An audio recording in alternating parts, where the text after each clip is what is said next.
Good morning students. बेटा हम 10th class में 7th चैप्टर कर रहे थे कोऑर्डिनेट ज्योमेट्री, जिसकी हम फर्स्ट एक्सरसाइज कल कर चुके हैं, जो आपकी डिस्टेंस फार्मूला यूज करना था। यहाँ पे अब हमें निकालना है सेक्शन फार्मूला। देखिए सेक्शन फार्मूला क्या होता है। सेक्शन फार्मूला में अगर हमें दो पॉइंट्स दे रखे हों P और Q, P अगर कोई पॉइंट x1 y1 दे रखा है, Q को पॉइंट दे रखा है x2 y2, और कोई पॉइंट है R जो इंटरनली डिवाइड करता है। इंटरनली मतलब इस लाइन को यहाँ डिवाइड करता है। एक्सटर्नली का मतलब होता है लाइन को एक्सटेंड करके बाहर कोई पॉइंट है अगर R, तो वो एक्सटर्नली डिवाइड करता हुआ बोला जाएगा। ये आपका अगर कोई पॉइंट है जो दो पॉइंट्स गिवन है उनको इंटरनली डिवाइड करता है इन द रेशियो m1:m2, तो उस पॉइंट के कोऑर्डिनेट्स हम कैसे फाइंड करते हैं। R देखिए ये फॉर्मूला होता है, क्रॉस में मल्टीप्लाई होती है। पहले फर्स्ट कोऑर्डिनेट लिखेंगे ना, फर्स्ट कोऑर्डिनेट लिखेंगे तो फर्स्ट कोऑर्डिनेट x होता है, सेकंड कोऑर्डिनेट y होता है। तो जब x का कोऑर्डिनेट लिखा जाएगा तो x वाले ही यूज किए जाएंगे। ये दोनों x का लिखेंगे तो x का ही यूज करके लिखेंगे। तो कैसे लिखा जाता है, देखिए क्रॉस में मल्टीप्लाई होती है। m1 x2 इससे मल्टीप्लाई होगी m1 x2, फिर प्लस का साइन लगेगा बीच में, फिर m2 x1 पहले कोऑर्डिनेट से मल्टीप्लाई होगी क्योंकि फर्स्ट कोऑर्डिनेट लिख रहे हैं। तो m1 x2 plus m2 x1 upon m1 plus m2 हो गया। सिमिलरली अब दूसरे वाले कोऑर्डिनेट का यूज हो जाएगा y वाले का, तो m1 y2 plus m2 y1 upon m1 plus m2। First point x1 y1, ये x2 y2, ratio m1 m2। फिर है mid point formula. Mid point formula में मिड पॉइंट वाला नाम से पता चल रहा है। मिड पॉइंट फार्मूला में क्या होगा कि ये कैसे डिवाइड करेंगे, एक दूसरे को इंटरनली डिवाइड करेंगे। कैसे डिवाइड करेंगे, इंटरनली डिवाइड करेंगे एक दूसरे को। और कैसे, इक्वल रेशियोज़ में। दो पॉइंट्स दे रखे हैं, उन दोनों पॉइंट्स को कोई तीसरा पॉइंट है जो इक्वल रेशियो में डिवाइड करता है, तो वो पॉइंट, उन दोनों पॉइंट्स का क्या बोला जाएगा, मिड पॉइंट। और मिड पॉइंट निकालने के लिए डायरेक्ट है x कोऑर्डिनेट्स को आपस में ऐड करके अपॉन 2 कर दो, x1 प्लस x2 अपॉन 2, और y कोऑर्डिनेट्स को ऐड करके अपॉन 2 कर दो, y1 प्लस y2/2। फिर एक ये आपका मीडियन भी है जो आगे यूज हो जाएगा किसी क्वेश्चन में। तो मीडियन क्या होता है, the line joining vertex of a triangle to mid point of opposite side. ये वर्टेक्स है तो ये किससे मिलेगा, मिड पॉइंट से मिलेगा। किसके मिड पॉइंट से, अपोजिट साइड की। इसकी वर्टेक्स के अपोजिट साइड ये, इसका मान लो यहाँ मिड पॉइंट है, तो जब हम इसको इसके मिड पॉइंट से मिला देंगे तो ये जो AD है ये हमारा मीडियन होगा। ऐसे ही B किससे मिलेगा, इसकी अपोजिट साइड कौन सी है, AC, इसका मिड पॉइंट बिल्कुल बीच में मिलेगा, ये इसका मीडियन ये हो जाएगा, मान लीजिए E है। और C किससे मिलेगा, इसकी अपोजिट साइड के मिड पॉइंट से, तो ये आपका हो जाएगा यहाँ पे F मान लीजिए। और यहाँ जहाँ पर ये तीनों मीडियन एक दूसरे को इंटरसेक्ट कर रहे हैं उस पॉइंट को हम G से लिखते हैं, और हम उसको क्या बोलते हैं, सेंट्रोइड। क्या बोलते हैं उस पॉइंट को, सेंट्रोइड ऑफ ट्राइंगल। अब देखिए क्वेश्चंस एक्सरसाइज जो है आपकी 7.2। देखिए ये फर्स्ट क्वेश्चन है, इसमें हमें फाइंड कोऑर्डिनेट्स ऑफ पॉइंट निकालने हैं। किसी पॉइंट के कोऑर्डिनेट निकालो विच divides these 2 points in the ratio 2:3। इन दोनों पॉइंट्स को 2:3 में। तो देखिए ये आपका x1 y1 हो जाएगा। ये तो क्या हो जाएगा, x1 और y1, x1 की वैल्यू -1 और y1 की 7। ये आपका हो जाएगा x2 और y2, x2 कितना है 4 और y2 कितना है -3। और ये आपका m1 और m2 हो जाएगा। m1 कितना है 2 और m2 कितना है 3। फॉर्मूला आपको याद होना चाहिए, क्या था, क्रॉस में मल्टीप्लाई होता है ना, 1 2 m1 फिर x2 और फिर m2 x1 हो गया। ऐसे यहाँ m1 है y2 और m2 y1, नीचे दोनों के m1 प्लस m2। तो अगर आपको फॉर्मूला याद है तो आपको जस्ट ये फॉर्मूला में पुट करने हैं, नहीं तो आपको डायरेक्ट भी ऐसे आना चाहिए कि फर्स्ट पॉइंट निकालोगे ना, अगर फर्स्ट पॉइंट, तो ये x की वैल्यू होती है तो x वाले का यूज करना है, इसका फर्स्ट और इसका फर्स्ट। कैसे, क्रॉस में मल्टीप्लाई। 2 को तो इधर मल्टीप्लाई करना है, 2 4 जा 8। 2 को तो किससे मल्टीप्लाई करना है, 4 से, फिर बीच में प्लस का साइन लगाते हैं। और फिर 3 को किससे मल्टीप्लाई करना है, -1 से। क्रॉस में मल्टीप्लाई होता है ऐसे, 3 को किससे मल्टीप्लाई करना है, -1 से।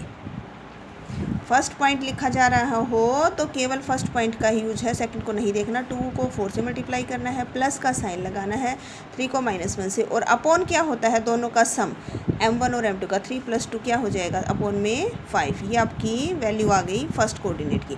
अब सेकंड वाले की वैल्यू निकालनी है ना, तो सेकंड वाले का यूज करना है, इसका और इसका। तो देखिए 2 तो किससे मल्टीप्लाई होगा, -3 से, क्रॉस में होता है ना, ये इधर वाले से मल्टीप्लाई होगा। 2 मल्टीप्लाई होगा -3 से, फिर बीच में प्लस का साइन लगाइए, फिर ये 3 किससे मल्टीप्लाई हो जाएगा, 7 से। 3 को मल्टीप्लाई करना है 7 से, 3 को 7 से, और अपॉन m1 + m2, 2 + 3 5। तो देखिए कितना हो जाएगा, 2 × 4 = 8 -3 अपॉन 5, और यहाँ पे -6 + 21 अपॉन 5। तो यहाँ पर तो बच गया कितना 5, और यहाँ कितना बच गया 15। तो ये कैंसिल करोगे तो आपका पॉइंट आ जाएगा 1 और 3। क्या आ जाएगा आपका पॉइंट 1 और 3, ये आ जाएगा आपका कोऑर्डिनेट। ऐसे फॉर्मूला याद है तो आप यहाँ से ये x1 है, ये y1 है, ये x2 और y2, ये m1 और m2 यहाँ पे डायरेक्ट वैल्यू पुट करके भी निकाल सकते हैं। ठीक है, m1 की जगह हमने पुट कर दिया 2, देखो, फिर x2 कितना था 4, यहाँ पुट कर दिया प्लस, फिर m2 कितना है 3, और फिर x1 कितना है -1। या फिर आप ऐसे भी याद रख सकते हैं कि कैसे करना है, कोमा लगा के ये पहले x वाला लिखेंगे तो सिर्फ x वाली वैल्यू यूज होंगी, ये इधर मल्टीप्लाई, ये इधर मल्टीप्लाई। फिर y वाला लिखेंगे तो सेकंड वाली वैल्यू इसका यूज करना है, 2 × -3 से, और ये 3 × 7 से, अपॉन दोनों का सम आ जाएगा। क्लियर है। अब जो हमारा नेक्स्ट क्वेश्चन है, सेकंड क्वेश्चन, उसमें क्या दे रखा है, coordinates of the point of trisection. देखिए यहाँ पे एक वर्ड होता है बाइसेक्ट करना या बाइसेक्शन, और ये वर्ड इसने दे रखा है ट्राइसेक्शन। बाइसेक्शन का मतलब तो हो गया 2 इक्वल पार्ट्स में डिवाइड करना, और ट्राइसेक्शन में हो जाएगा 3 इक्वल पार्ट्स में डिवाइड करना। तो यहाँ इसमें देखिए ये दे रखा है आपको, एक पॉइंट दे रखा है 4 और -1, ये पॉइंट दे रखा है -2 और -3, और आपको 2 पॉइंट्स निकालने हैं। Find the coordinates of the points. Coordinates of point नहीं बोला इसने, बोला है coordinates of points. It means 2 points हैं आपके पास, ये तो हमें दे ही रखे हैं, आपको अब 2 पॉइंट्स निकालने हैं। मान लीजिए एक आपका P है और एक Q है, और वो जो 2 पॉइंट है वो ट्राइसेक्ट करते हैं इनको, मतलब 3 इक्वल पार्ट्स में डिवाइड करते हैं। मतलब ये फर्स्ट एक पार्ट, ये एक पार्ट और ये एक पार्ट, और तीनों पार्ट इक्वल में हम 1:1 भी मान के कर सकते हैं इसको। ठीक है, तो सबसे पहले देखिए, मान लीजिए हम P पॉइंट निकालते हैं। कौन सा पॉइंट निकालते हैं, P पॉइंट। जब आप निकालोगे P पॉइंट निकालने के लिए इस पॉइंट को आप भूल जाइए। अब इधर कितना पार्ट रह गया, एक पार्ट, और इधर कितने पार्ट रहे हैं, देखिए इन दोनों पॉइंट्स का यूज करके निकालेंगे P। तो यहाँ तो एक पार्ट रह गया, और इधर कितने पार्ट रह गए, 2 पार्ट रह गए। इसका मतलब आपका रेशो m1 की वैल्यू 1 आएगी और m2 की वैल्यू कितनी आएगी 2। इस पॉइंट को भूल जाइए, आप ये निकाल रहे हैं तो यहाँ एक पार्ट है लाइन का, और इधर लाइन के 2 हिस्से बचे हुए हैं, तो 1:2 आ जाएगा। अब P पॉइंट निकाल दीजिए। आप कैसे निकालते हैं, क्रॉस मल्टीप्लाई करके। फर्स्ट पॉइंट निकालेंगे पहले तो किसका यूज करेंगे, फर्स्ट पॉइंट का ही यूज करना है। कैसे, क्रॉस मल्टीप्लाई। 1 को किससे मल्टीप्लाई करोगे, -2 से। फॉर्मूले में भी पुट कर सकते हैं, ये आपका x1 y1 हो जाएगा, ये x2 y2। देखिए 1 किससे मल्टीप्लाई होगा, -2 से। 1 मल्टीप्लाई होगा -2 से, 1 -2 से। फिर ये 2 किससे मल्टीप्लाई होगा, 4 से। प्लस का साइन लगाइए बीच में, 2 मल्टीप्लाई होगा 4 से। 1 को -2 से मल्टीप्लाई कर दिया, प्लस का साइन लगा के 2 को 4 से, और अपॉन में इन दोनों का सम 1 + 2 3। अब सेकंड पॉइंट निकालना है आपको, तो सेकंड वाले का ही यूज करना पड़ेगा, ये वाला। 1 मल्टीप्लाई होगा इस बार -3 से, 1 मल्टीप्लाई होगा -3 से, बीच में प्लस का साइन लगाइए, और 2 किससे मल्टीप्लाई होगा, -1 से। 2 मल्टीप्लाई होगा -1 से, और नीचे फिर दोनों का सम 1 + 2 3। तो ये देखिए कितना आ गया, ये आ गया -2 + 8 अपॉन 3, और यहाँ आ गया -3 - 2 अपॉन, तो P की वैल्यू कितनी आ जाएगी, 8 - 2 करेंगे तो आपका क्या बचेगा 6, और 6/3 है तो 2, और यहाँ पे कितना आ जाएगा -5/3। P की वैल्यू आ गई ना। P की वैल्यू आने के बाद अब आप Q भी निकाल सकते हैं, आप सीधा भी निकाल सकते हैं। P कितना है आपका, P आ गया है, देखिए यहाँ पे P लिख रही हूँ मैं, P आ गया आपका, और ये B दे रखा था आपका। और अब इसको छोड़ दीजिए चाहे आप। अब पी के और बी के बीच में क्या है आपका क्यू, और ये जो क्यू है इसके इधर और इधर दोनों पार्ट्स इक्वल हैं। इट मीन्स ये क्यू आपका क्या बनेगा, मिड पॉइंट हो गया, मिड पॉइंट फॉर्मूला। तो मिड पॉइंट लगा के निकाल सकते हैं आप। क्यू कैसे निकलेगा, मिड पॉइंट में क्या होता है, डायरेक्ट फर्स्ट पॉइंट्स को प्लस करते हैं, फर्स्ट पॉइंट प्लस -2, तो ये -2 हो गया, और अपॉन 2 करते हैं। अब दूसरा पॉइंट -5/3 में प्लस कर दीजिए, क्या -3 है तो ये माइनस का ही आ जाएगा यहाँ पे 3 और अपॉन 2। मिड पॉइंट फॉर्मूला क्या था, मिड पॉइंट फॉर्मूला कि x1 + x2/2 कर दीजिए एंड y1 + y2/2 कर दीजिए। x वाले जोड़ के अपॉन 2, y वाला का सम करके अपॉन 2। तो देखिए ये तो 2 - 2 0 हो के 0 ही हो गया। इसमें आपको एलसीएम लेना पड़ेगा 3, एलसीएम 3 लेंगे तो -5 और एलसीएम 3 आ गया तो 3 3 जा 9 और अपॉन 2 भी है। तो देखिए क्यू आ जाएगा 0। ये कितने हो गए, 9 और 5 -14 एंड अपॉन 3 2 जा 6। ये 2 से आप इसको कैंसिल कर दीजिए, चाहे आपका ये जो क्यू पॉइंट है ये आ जाएगा 0 और -7/3। क्यू पॉइंट आ जाएगा 0 और -7/3 और पी पॉइंट आपका ये आ गया था। ठीक है, आप सिर्फ इन दोनों का यूज करके भी निकाल सकते हैं। नहीं तो अगर आप पी को यूज ना करना चाहें ना, तो जैसे आपने पी निकाला था क्यू को भुला के, ऐसे ही क्यू निकाल दीजिए पी को भुला के। इस बार इधर तो 2 पार्ट्स बच गए, इस बार इधर का रेशो 2 हो जाएगा और इधर का रेशो 1 हो जाएगा। तो आप ऐसे करके भी निकाल सकते हैं।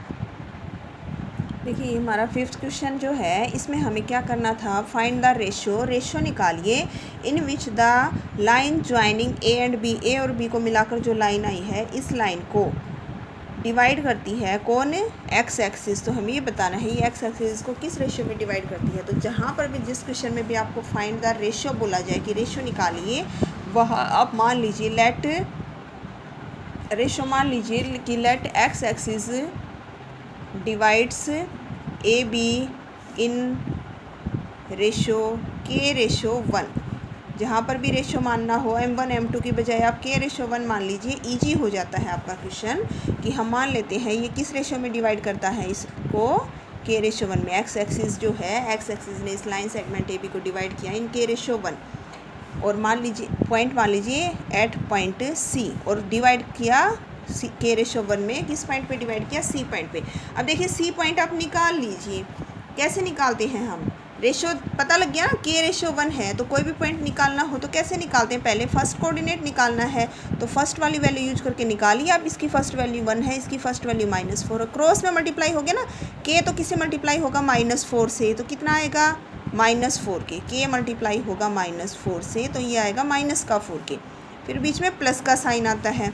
अब 1 मल्टीप्लाई किससे होगा, 1 से, तो 1 आ गया, और अपॉन इन दोनों रेशियो का सम होता है k + 1 आ जाएगा। ऐसे ही अब दूसरे वाला निकालेंगे तो दूसरा यूज करेंगे, इसका -5 है और इसका 5 है, तो k तो किससे मल्टीप्लाई होगा, 5 से, 5 के, और -5 जो है ये किससे मल्टीप्लाई होगा, 1 से, तो -5 अपॉन हो गया k + 1। ये आ गया आपका। अब देखिए यहाँ इस क्वेश्चन में अब ये जो पॉइंट आया है, ये पॉइंट कहाँ पे आया है, इस लाइन पर है, और साथ में ये कहाँ पर है, एक्स एक्सिस पे। सी लाई करता है, कहाँ पे लाई करता है, एक्स एक्सिस पे, और एक्स एक्सिस के ऊपर कल बताया था एक्स एक्सिस पे कोई पॉइंट होता है ना, उसमें केवल एक्स की वैल्यू होती है, वाई की वैल्यू 0 हो जाती है। उसमें वाई की वैल्यू कितनी होती है, 0। एक्स एक्सिस के ऊपर अगर कोई पॉइंट है तो उसमें केवल एक्स की वैल्यू होनी चाहिए, वाई की 0। तो यहाँ पर ये पॉइंट अगर एक्स एक्सिस पे है तो इसमें जो वाई की वैल्यू है ये दूसरी वैल्यू वाई की होती है, तो ये कितनी हो जानी चाहिए, 0। इसका मतलब जो आपके पास 5k - 5 अपॉन k + 1 जो आया है, देखो बेटा एक्स एक्सिस पे अगर बोला जाए ना तो केवल एक्स की वैल्यू होती है, वाई की 0 हो जानी चाहिए, तो इसको 0 पुट कर देंगे।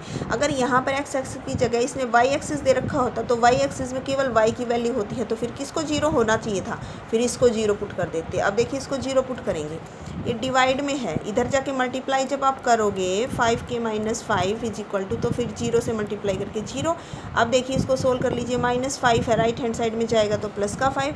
अब ये 5 मल्टीप्लाई में है, इधर आके डिवाइड में आ जाएगा तो कैंसिल हो जाएगा 1, k की वैल्यू आ गई 1।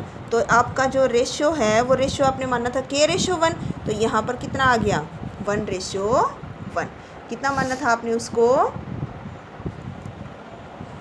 कितना माना था हमने, k/1, k की वैल्यू 1 आ गई तो 1/1। साथ में इसने ये कहा था ये पॉइंट C भी निकालिए, तो ये C पॉइंट आप निकाल दीजिए। C पॉइंट में जहाँ जहाँ k है, k की वैल्यू आपकी आ चुकी है 1 पुट कर दीजिए। देखिए यहाँ 1 पुट करेंगे तो -4 + 1 अपॉन 1 + 1 2, और दूसरे वाले में पुट करोगे तो ये 0 बन जाएगा, क्योंकि हमें पता है एक्स एक्सिस पे दूसरा पॉइंट तो 0 ही होगा। तो देखिए कितनी आ गई, -4 + 1 है तो ये आ गई आपकी -3/2, और y की वैल्यू हो गई 0। एक्स एक्सिस पे बोला था इसलिए y वाला 0 पुट किया, अगर y एक्सिस पे बोलता तो x वाला 0 पुट कर देते। और जैसे ये 5th क्वेश्चन है, सिमिलरली ऐसे ही 4th क्वेश्चन है आपका। 4th क्वेश्चन में इसने एक्स एक्सिस वगैरह कुछ नहीं बोला, लेकिन इसने कहा था रेशो निकालिए। तो जब भी रेशो निकालने की बात बोली जाए आपको k/1 मान के निकालना है।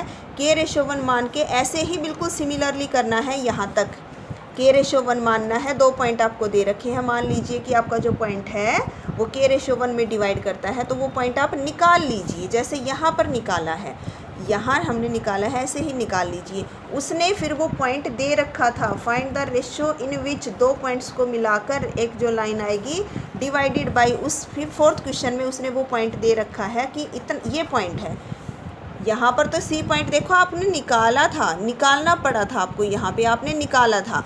उस क्वेश्चन में ये पॉइंट पहले से उसने बता रखा है कि एक पॉइंट आपका है -3 और 10, और एक पॉइंट है आपका 6 और -8, और ये वो जो पॉइंट है ये पॉइंट हमें बताना है किस रेशियो में डिवाइड करेगा। तो आपको यहाँ पर k/1 मान के पहले ये पॉइंट निकाल लेना है, इसको छोड़ दीजिए। कैसे निकाल लेना है, k को मल्टीप्लाई करेंगे 6 से, फिर प्लस का साइन लगा के 1 को -3 से अपॉन k+1, ऐसे ही दूसरा पॉइंट निकालेंगे। फिर हमारा पॉइंट तो मान लीजिए हम निकालेंगे वो आएगा, इसने पॉइंट दे रखा है, तो जो आपका पॉइंट आप निकालोगे ना k की टर्म्स में, पहले वाले का यूज कर लीजिए, या तो आप फर्स्ट पॉइंट जो आएगा आप उसको किसके इक्वल पुट कर दीजिए, -1 के इक्वल पुट कर दीजिए, या फिर दूसरे वाले पॉइंट का यूज कर लीजिए उसको 6 के इक्वल, तो वहाँ से k की वैल्यू आ जाएगी। देखिए मैं आपको दिखाती हूँ। जब आप पॉइंट निकालेंगे k/1 मान के, C पॉइंट ये जो निकालेंगे आप ऐसे 6k -3 अपॉन k+1, और दूसरा पॉइंट निकालेंगे तो -8k एंड +10 अपॉन k+1, ये आ जाएगा। अब इसने पॉइंट दे रखा है तो आप ये पॉइंट, जो पॉइंट इसने दे रखा है उसके इक्वल पुट कर दीजिए। तो कोई भी एक वैल्यू ले लीजिए, मान लीजिए हम ये फर्स्ट वाली वैल्यू का यूज करते हैं, तो हमारी फर्स्ट वैल्यू इतनी आई है और इसने फर्स्ट वैल्यू कितनी दे रखी है, -1। तो यहाँ से सोल्व कर लीजिए, मल्टीप्लाई करेंगे, क्रॉस मल्टीप्लाई 6k -3, k+1 इधर जाके -1 से मल्टीप्लाई करोगे तो माइनस का k और -1। अब k को एक तरफ लिख दीजिए, -k है, +k हो गया, इधर बच गया -1, और ये जो -3 है ये इधर आके हो गया +3। तो कितने हो गए, 7k, और इधर बच गया 2। अब ये 7 मल्टीप्लाई में है तो डिवाइड में नीचे चला जाएगा, तो 2/7, k की वैल्यू आई 2/7। और रेशो आपने कितना माना था, k/1, रेशो कितना माना था, k/1, k की वैल्यू आ चुकी है कितनी, 2/7, तो ये 7 इधर आ जाएगा, तो यहाँ से आपका रेशो आ जाएगा 2/7। रेशो निकालना था इसमें हमें, तो k की वैल्यू आई है 2/7, 7 इधर आ गए, ये आ जाएगा 2/7। ठीक है, ये आपके 5 क्वेश्चंस हो गए हैं एक्सरसाइज 7.2 के। किसी बच्चे का कोई डाउट है तो आप पूछ सकते हो। Okay, thank you.